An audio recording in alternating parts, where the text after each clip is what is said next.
Assalamualaikum warahmatullahi wabarakatuh. Selamat datang, salam kenal dan kembali berjumpa dengan saya Pak B. Mohon izin dari pemula untuk belajar bersama dan berbagi. Semoga bermanfaat bagi diri ini dan orang lain. Melanjutkan video sebelumnya tentang siklus akuntansi perusahaan jasa, masih dengan perusahaan yang sama, Salon Indah. Pada kesempatan ini kita akan belajar tentang laporan arus kas. Semoga Allah memberikan kemudahan dan keberkahan atas ilmu yang kita pelajari. Untuk memulai, mari awali dengan bacaan basmalah. Bismillahirrahmanirrahim. Terima kasih teman-teman masih setia dengan channel ini. Oke, untuk laporan arus kas ya. Laporan arus kas itu laporan yang berisi tentang peredaran kas, baik kas itu keluar ataupun kas yang masuk ya. Jadi untuk perusahaan Salon Indah ini kasnya terbagi menjadi dua, ada kas utama atau kas inbank dan petty cash atau kas kecil. Jadi nanti semua aktivitas dari cash inbank ataupun petty cash akan kita catat dalam laporan arus kas ini. Kemudian data yang kita butuhkan untuk mengerjakan laporan arus kas itu sumber utama yang kita gunakan yaitu jurnal umum ya, jurnal umum. Kemudian data yang kedua yang kita gunakan yaitu buku besar, ini untuk mengetahui kas dan setara kas pada awal periode dan pada akhir periode. Kemudian dalam laporan arus kas ini biasanya terbagi menjadi tiga. Jadi ada tiga. Yang pertama yaitu arus kas dari aktivitas operasi. Kemudian yang kedua arus kas dari aktivitas investasi. Kemudian yang ketiga arus kas dari aktivitas pendanaan. Untuk kasus Salon Indah sendiri ini hanya ada dua, yaitu arus kas dari aktivitas operasi ya. Ini yang semua aktivitas yang berkaitan dengan operasi, baik itu penerimaan atau pengeluaran yang berkaitan dengan operasional. Kemudian kalau yang arus kas dari aktivitas pendanaan ini berkaitan dengan kewajiban, biasanya ini berupa pinjaman ya, dana pinjaman. Kita lihat di sini ya, kita lihat di sini yang pertama yang kita cari yaitu penerimaan dulu ya, penerimaan dari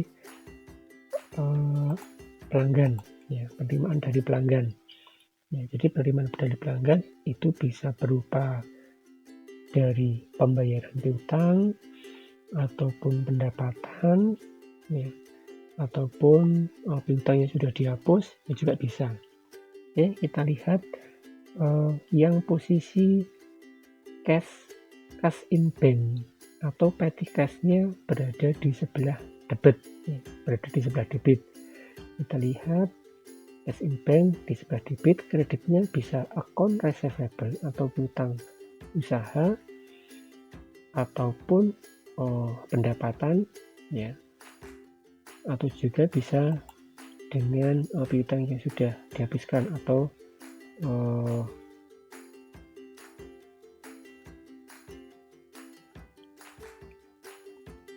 piutang yang sudah dihapus atau allowed ya. Oke, kita lihat mulai dari atas, cash in bank posisi di debit. Kita beri tanda ini ada ya, 3 juta. Kemudian kita lihat lagi ke bawah ya, di sini ada account receivable 8 juta. Kemudian di sini ada pendapatan ya, ada pendapatan income. Kemudian di sini ada lagi 3 juta. Kemudian ya, di sini ada penerimaan piutang yang sudah dihapus ya, 5 juta. Oke, selesai ya. Ini jadi semua ini kita jumlahkan, kemudian kita masukkan ke sebelah debit ya. Kita masukkan ke sebelah debit ini. Oke, jumlahnya ada 27 juta. Kemudian yang kedua yaitu pembayaran kepada kreditur, ya, pembayaran penerimaan dari pelanggan. Kemudian yang kedua yaitu pembayaran kepada kreditur, kita masukkan di sini. Oke, pembayaran kepada kreditur yang posisi cash in bank atau petty cash-nya di kredit, kemudian debitnya bisa account payable atau pembayaran utang. Kita lihat cash in bank, pembayaran utang, kredit. Ya, ini ada account payable ya, 3 juta. Warna yang lain hijau. Kemudian ada lagi 2 juta.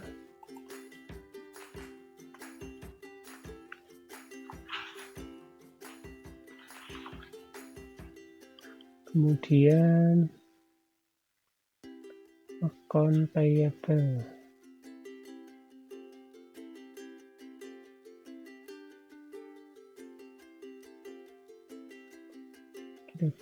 kredit.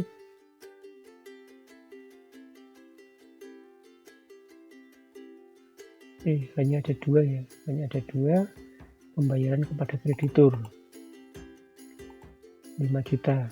Nah, ini saya beri tanda kurung karena posisi cash in bank-nya di kredit, berarti ini sifatnya mengurangi ya, Oke. Kemudian untuk yang penerimaan dan pembayaran sudah, lanjut kita lihat di jurnal umum ya, posisi cash in bank di debit atau di kredit yang lainnya ya. Ternyata posisi di debit, cash in bank posisi di debit sudah tidak ada. Kita lanjut ke cash in bank yang ada di kredit. Di sini ada cash in bank, yaitu ada accrued expense ya, kita beri tanda merah. Kemudian accrued expense lagi ada dua ya, yang pertama cash in bank, yang kedua petty cash. Ada lagi tidak accrued expense. Kita lihat, tidak ada. Kita masukkan di sini ya, pembayaran accrued expense sebesar 9.350. Ini tanda kurung karena mengurangi posisi di kredit. Kemudian yang kedua advertising expense. Kita beri tanda lagi warna yang lain. Ada lagi advertising expense, sepertinya hanya satu.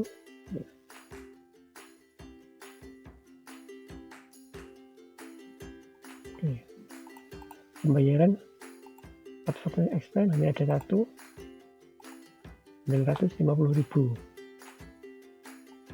Kemudian kita cari lagi yang posisi di kredit.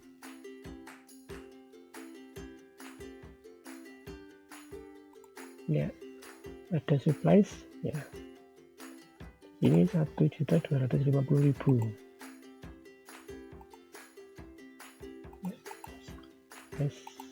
Pembelian supplies sama kredit 1.250.000. Kemudian kita cari lagi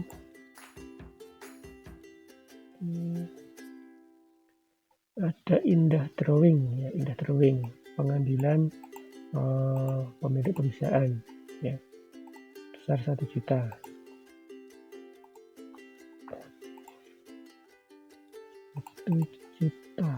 Indah drawing sama mengurangi. Kemudian ini ada other operating expense ya, petty cash 900.000.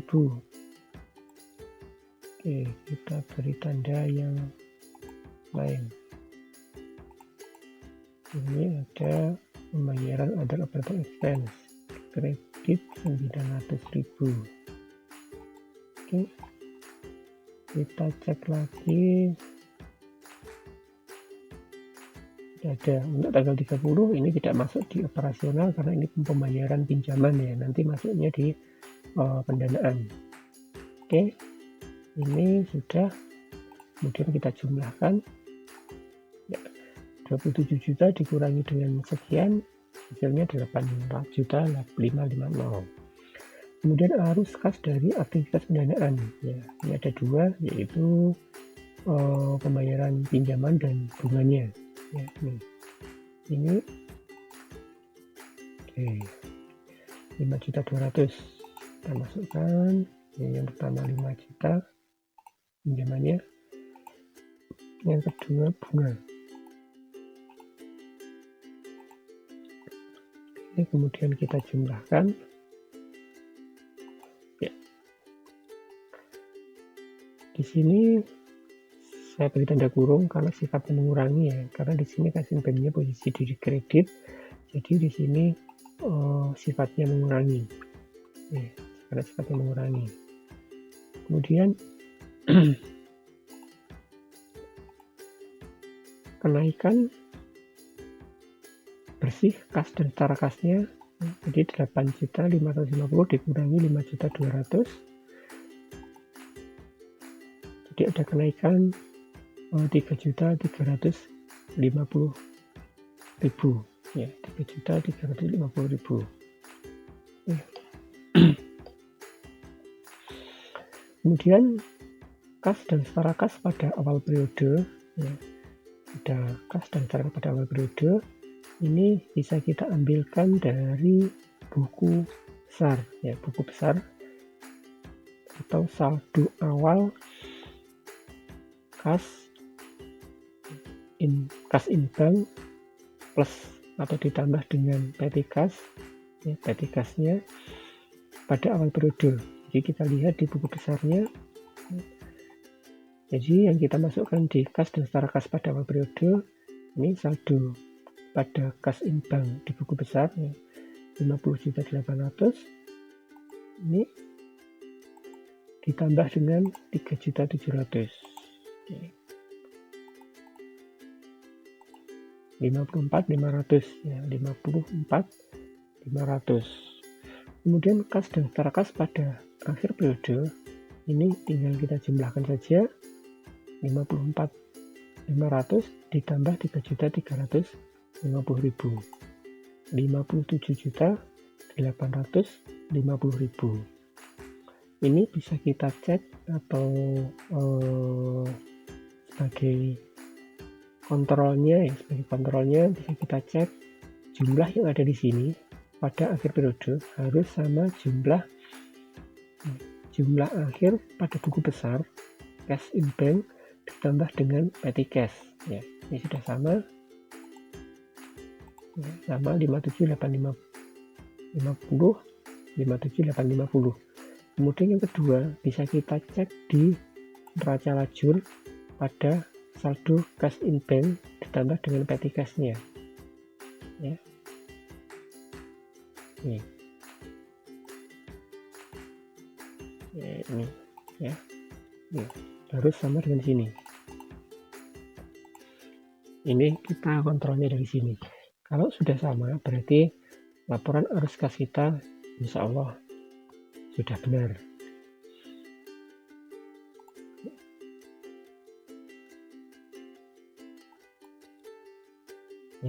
Jadi ada dua kontrol yang bisa kita lakukan. Demikian teman-teman untuk penyusunan laporan arus kas. Ada kurang lebihnya mohon maaf. Sekali lagi mohon dukungan, mohon koreksi dari teman-teman semua. Terima kasih atas perhatiannya. Assalamualaikum warahmatullahi wabarakatuh.